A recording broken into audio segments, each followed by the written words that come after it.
इंदौर श्री वैष्णव बाल मंदिर में स्कूल से दिए जाने वाले भोजन को खाकर 18 बच्चे अचानक बीमार पड़ गए, जिसमें उनके पेट में दर्द शुरू हो गया और उन्हें श्री क्लॉथ मार्केट अस्पताल में स्कूल की तरफ से भर्ती कराया गया। इस विषय में जब हमने वहां की प्राचार्य से बात की तो उन्होंने फूड पॉइजनिंग होने की बात से साफ इनकार कर दिया और कहा कि बच्चे जब हाथ धोते हैं तो कभी कभार उस पानी को पी लेते हैं। हमारा प्राचार्य से यह सवाल था कि जो भोजन बच्चों ने किया है उससे उन्हें फूड पॉइजनिंग नहीं हुआ है क्या?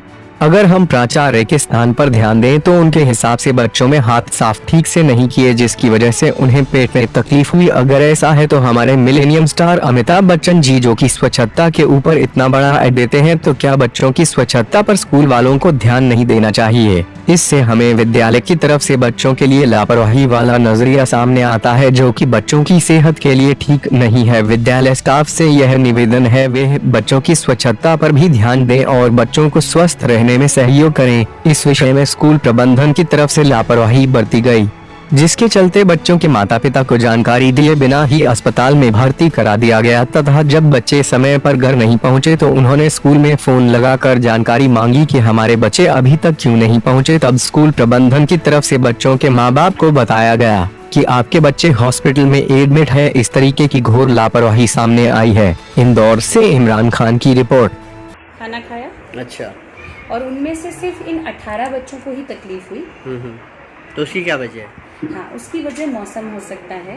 हर एक बच्चे का अपना डाइजेशन है। जैसे कि मुझे छोले नहीं पचते, मैं अगर खा लूँ तो मुझे तकलीफ होती है, तो वो हो सकता है। पानी हो सकता है, हर बच्चे का अपना पाचन तंत्र है, पानी हो सकता है। बिल्कुल जी, क्योंकि अगर वो फूड पॉइजनिंग का केस होता तो 500 बच्चों में से कम 250 बच्चों में इफेक्ट आना चाहिए, पर वैसा नहीं है। सिर्फ 18 बच्चों को ही ये तकलीफ हुई। हाँ, उन्हीं को डाइजेस्ट नहीं हुआ ना, तो उन्हीं को प्रॉब्लम हुई। पर खाने से नहीं हुआ ना, ये पानी का इफेक्ट होता है।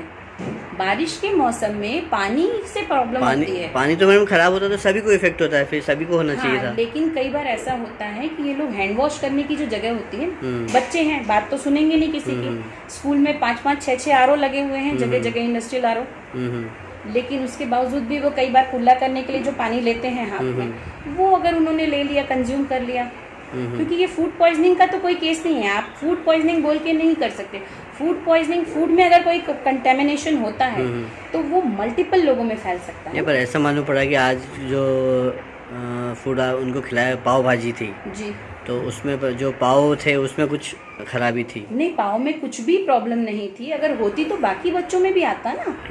अच्छा, इसमें ऐसा क्यों हुआ कि मतलब उनके पेरेंट्स को इन्फॉर्म नहीं किया और डायरेक्ट हॉस्पिटल एडमिट कर दिया? नहीं, बिल्कुल नहीं। यहाँ पे बच्चों को गाड़ी में बिठाने से पहले पेरेंट को कॉल करना शुरू कर दिया था। नहीं, क्योंकि मैं अभी हॉस्पिटल से ही आ रहा हूँ तो वहाँ से मुझे उन्होंने बताया कि बोले यहाँ पे पेरेंट बहुत बाद में आए, यहाँ पे भीड़ लग गई थी काफ़ी पेरेंट्स की, और उन्होंने शिकायत करी कि हमको इन्फॉर्म नहीं किया। नहीं, और जब बच्चे टाइम पे घर नहीं पहुँचे तो पेरेंट्स ने फ़ोन लगा के पूछा तो उनको मालूम पड़ा कि हमारे बच्चे हॉस्पिटल में एडमिट हैं। हाँ, मैं आपकी बात को करेक्ट कर दूँ।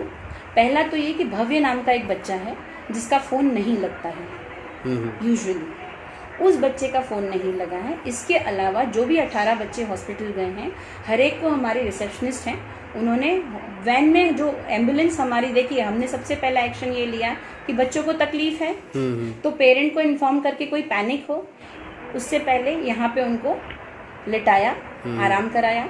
लगा कि नहीं, बच्चों को ऐसा लग रहा है कि और पेट दुख रहा है, वो बोल रहे हैं, तो मैंने सबसे पहला ये डिसीजन लिया कि हमारा ट्रस्ट का जो खुद हॉस्पिटल है क्लॉथ मार्केट हॉस्पिटल में हमने एम्बुलेंस बुलवाई, क्योंकि वहाँ पे हमारे ट्रस्टीज अवेलेबल होते हैं। हमारे ट्रस्ट के लोगों ने तुरंत एम्बुलेंस भेजी। यहाँ एम्बुलेंस पहुँची और बच्चे उसमें बैठे, उस समय के पहले से ही कॉल करना स्टार्ट कर दिया था। हमारे पास रिकॉर्ड है कि हमने पेरेंट को कॉल किया है आउटगोइंग का। कोई भी पेरेंट ये नहीं कह सकता, क्योंकि पेरेंट जो हैं 6 पेरेंट तो स्कूल भी आए थे और उनको आराम से बातचीत करके कि कोई घबराने की ज़रूरत नहीं है, कोई बच्चे को चक्कर नहीं आ रहा है, कोई बच्चा फेंट नहीं हुआ है, सिर्फ पेट दर्द की शिकायत है। और उसको कोई भी बच्चा अगर ये कह रहा है कि मुझे तकलीफ है तो उसको बजाय अवॉइड करने के या उसको ओवरलुक करके कि लेट जाओ, मुझे लगा कि एक सिस्टमेटिक तरीका है। प्रिंसिपल हूँ, बिल्कुल ठीक है, मैं खुद फूड साइंस से MSc हूँ, हॉस्पिटल में जॉब कर चुकी हूँ, तो मेरा कॉन्शियस ये बोलता है as a mother, as a parent, as a principal कि पहले उनको फर्स्ट एड दिया जाए। ठीक है। और 18 बच्चों को एक साथ कॉल करेंगे तो भी 3 लोग मिलके कॉल करेंगे, तो भी कम से कम 15 से 20 मिनट लगेगा, टाइम लगेगा, क्योंकि हर पेरेंट ये पूछेगा कि भाई क्या हुआ, मुझे बताइए, तो पूरा बताना पड़ेगा कि भाई बच्चे को पेट दुख रहा था, हम प्रिकॉशनरी हम हॉस्पिटल ले गए थे, कोई बच्चा इतनी सीरियस कंडीशन में नहीं था। हाँ, वो तो मेरे को खैर वहाँ पे मालूम पड़ गया, आप खुद ही मान रहे हैं। देखिए, दूसरा ये कि अगर एक प्रिंसिपल होने के नाते मैं बच्चों की पहली केयर नहीं करूंगी और अगर हमारा ट्रस्ट उनकी पहली केयर नहीं करेगा तो क्या वो मेरे यहाँ सिर्फ पढ़ने आते हैं? मेरा उनका पढ़ने पढ़ाने का ही रिश्ता है। सही है। इसलिए पहले उनको भेजा गया और ये पेरेंट्स सिर्फ भव्य की मम्मी ये कह सकती हैं क्योंकि उसका फोन नहीं लगता है। अच्छा। अगर होमवर्क के लिए भी कॉल किया जाए कि भाई बच्चे का होमवर्क बाकी है या बच्चा एब्सेंट क्यों है, तो उनका कॉल नहीं लगता यूजुअली। बाकी हर बच्चे को कॉल लगा है।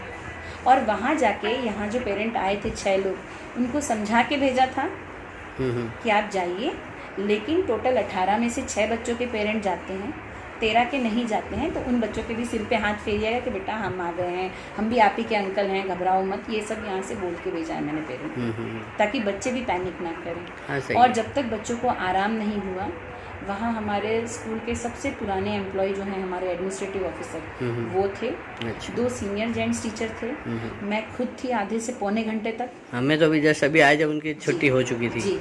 और इसीलिए ये लिया गया प्रिकॉशन कि भाई सिर्फ ये कह के कि बच्चे का पेट दुख रहा है आप घर ले जाएं, वो मुझे मानवीय नहीं लगता। हाँ, क्योंकि मेरे को मालूम पड़ा था कि जो मतलब आज फूड उनको दिया गया वो स्पेशली कोई पाव भाजी का था। उसका फूड से कोई रिलेशन ही नहीं है, ये फूड पॉइजनिंग का केस ही नहीं है। अगर ये फूड पॉइजनिंग का केस होते तो डॉक्टर्स सबसे पहले स्टमक वॉश करते हैं, पहली चीज। दूसरी चीज, अगर फूड पॉइजनिंग होती तो 500 बच्चे मेरे और बाल मंदिर की 1200-1500 बच्चियां, सबने वही खाया है, हम लोगों ने भी वही खाया है। अच्छा। तो मतलब पानी का कुछ बच्चों को इफेक्ट हुआ पानी का। कुछ बच्चों को कह सकते हैं कि भाई उसके कई रीजन हो सकते हैं। मौसम खराब चल रहा है, आपको पता है, अभी बरसात का सीजन, त्योहार का सीजन है। मैंने कल या परसों में क्या खाया कोई नहीं जानता। आप भी पढ़े लिखे हैं, आप भी ये जानते हैं कि पेट में जाने के 6 घंटे बाद तो खाना पचना शुरू होता है। सही है, 6 घंटे के बाद जी। और उसका जो भी इफेक्ट है, पॉजिटिव या नेगेटिव इफेक्ट